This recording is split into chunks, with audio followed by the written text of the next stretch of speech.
And here comes our problem. Look at that. Once again, we have a null byte in our return address. To solve the null byte problem, we'll initiate a 3-byte overwrite of the structured exception handler. The 4th byte will be occupied by a null byte as required by the TFTP protocol. Effectively, we'll be shortening our buffer length so that the null byte at the end of the file name string will be positioned right here. This will redirect the execution flow to a pop-pop-ret combination in the TFTP server executable and will hopefully land us in our buffer. So let's give this a try. We'll make the necessary changes in order to reflect the 3-byte overwrite, and we'll do it as follows. We'll put our return address instead of our 4 Bs. So that is B6, F3, 40, and here we have to have a null byte. But this null byte can actually be this one. So if we were to have a 3-byte overwrite of our return address and then delete all of this trailing buffer, essentially file name would be replaced here, and this null byte, which can also be represented as follows, perhaps that will make it a bit clearer. This null byte will be the beginning of our return address. So let's try that out. I'll copy this return address, restart the TFTP server, and attach it to Ollie.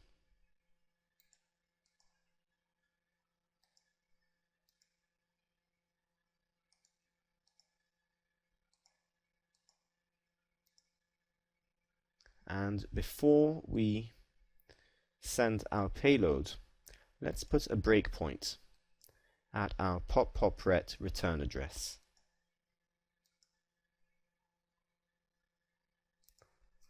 Let's send our payload. We've got a crash.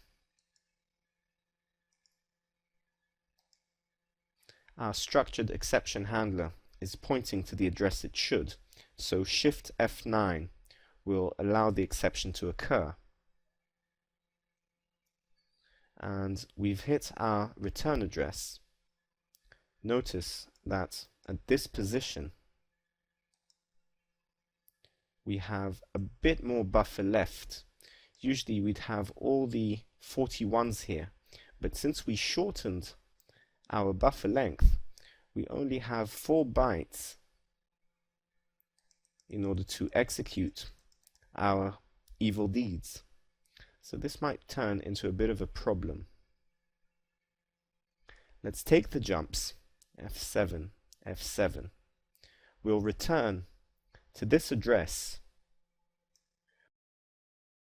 which allows us execution of 4 bytes of code before hitting the return address.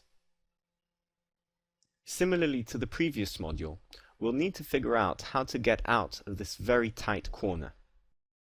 We could perform a negative jump up the buffer and gain approximately 128 bytes of buffer space to execute a secondary payload. Let's edit these bytes in order to reflect this jump. Binary edit, and we want a short jump as far as possible as we can. So that will lead us back all the way to this address, FAE, right to here. So let's put a breakpoint here, and effectively we've just gained around 120 something bytes where we can execute our secondary payload right here. So let's copy these bytes. This will be our first jump, our first stage payload, if you like. So we'll do a binary copy.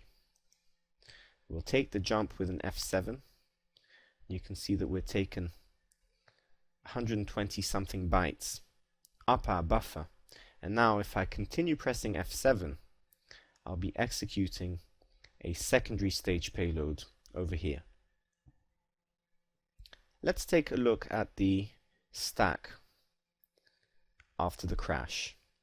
So I'll follow this area in memory dump, and we'll see that if we go even further up our buffer, we've got a nice fat 1200 byte area where we can put our final stage payload and see if we can come up with something less complex.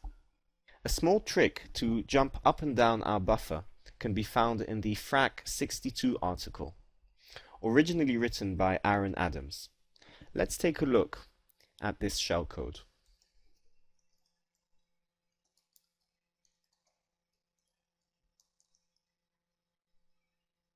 This shellcode uses an interesting method of floating point calculations to identify the location of EIP and copy it into ECX. Once that location is in ECX, we can increase or decrease ECX by as much as we need in order to gain extra space for our shellcode.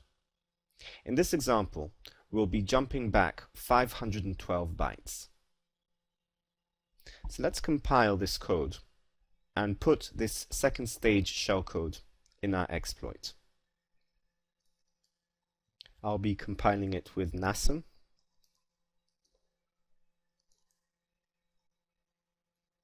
Into a binary file called jump. Let's take a look at this file with the hex editor.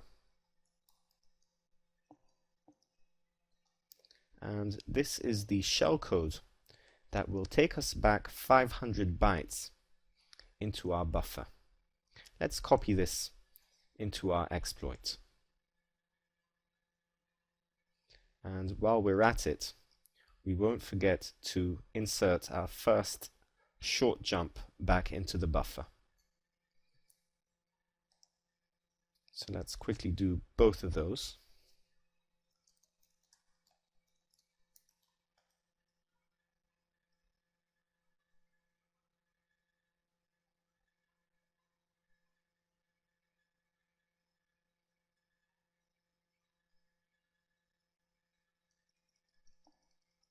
Let's restructure this in the right way. So we have 28 bytes here, and these are the 4 bytes that the pop ret takes us back to.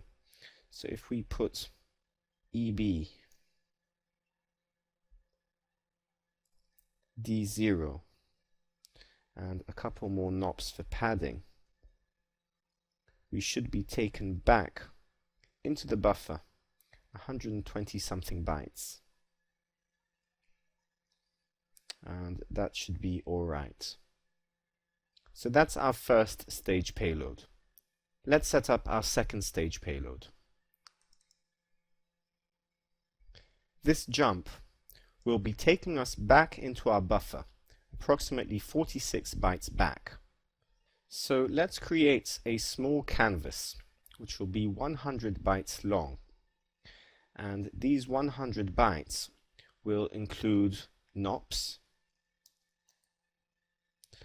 and we will also put our second stage payload here, which is 17 bytes long, and 17 minus 100 will equal 83. So we'll have 83 NOPs and our second stage payload, which is this. So we'll quickly include this.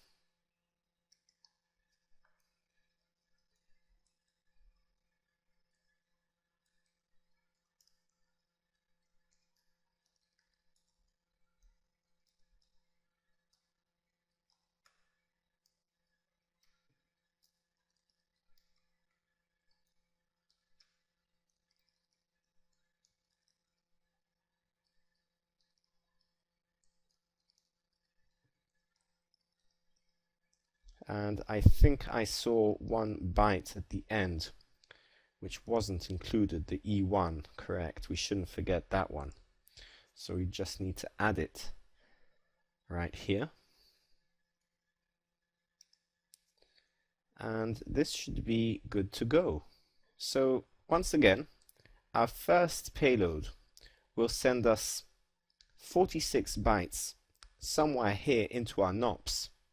We'll have a short NOP slide, and then our secondary payload should take us back 500 bytes into these A's.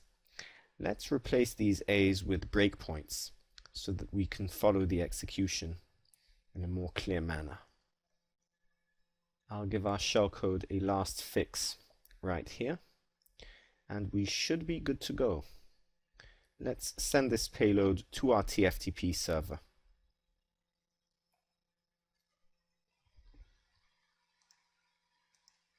We'll restart the service, attach it to Ollie,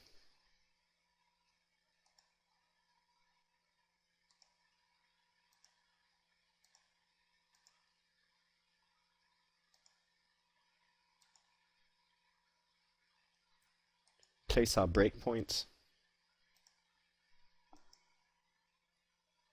and send our payload.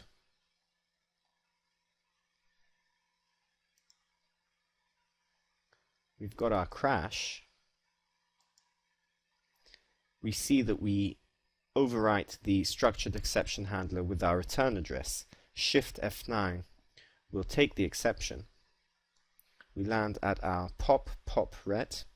Let's take those with F7. And that is our first stage payload, which gives us a nudge up around 40 to 45 bytes up. We land in a nice NOP slide, which then continues to execute our secondary stage payload, which will now take us back 500 bytes into our buffer. ECX points to this address,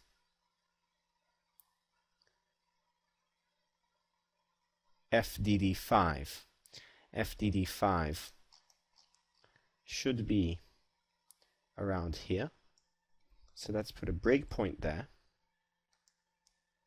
Take the jump with F7. We see that we've hit the breakpoint. And right now we have 500 bytes of shellcode to place from this location downwards, which can contain our bind or reverse shell. So this is nice. This is nice. All we need to do now is figure out this location in our buffer, have a few NOPs here, and put in our payload. So let's give that a try.